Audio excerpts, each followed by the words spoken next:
Today I want to talk to you about a simple test that you or your printer technicians or operators can perform real quick to determine whether or not you are going to need to replace your print head or not. Essentially, it's going to just gauge the health of your print head. A lot of people will just react when printing goes south. You go out there and think it's a print head and that's going to solve all your problems. It's not always the case. It can honestly be an unnecessary expense.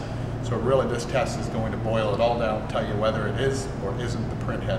And again, we call it the pause test. Real easy, anybody can do it. First thing you're going to do, excuse me, is reach around.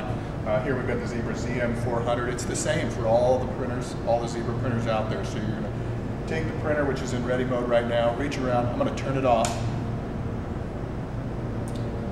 Then I'm going to push the pause button here. And while holding that, I'm going to turn the printer back on and hold it for about 5 seconds. Instead of going into just print ready mode, this printer is going to go into a self-fulfilling mode where it's going to go through this test automatically for you.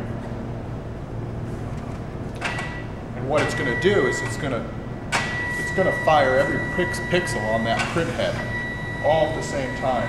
So it'll be one large black line across it. Push pause to stop this, otherwise it'll keep going. But really what you can see here is it's firing every pixel all the way across the print head, and then we're able to look at this, the result, and see that every single pixel fired perfectly. We've got a great print head here, printing's clear, there's no vertical lines, which would indicate to us that there's a dead spot. Here's an example of a print head or a pause test result where you do see the dead spots on that print head. At that point in time, the print head, you could still print with it, but if any of these dead spots are running through critical code or critical text on your label, then obviously that's not acceptable and you're going to have to replace your print head. Can you squeeze it out if it's not critical?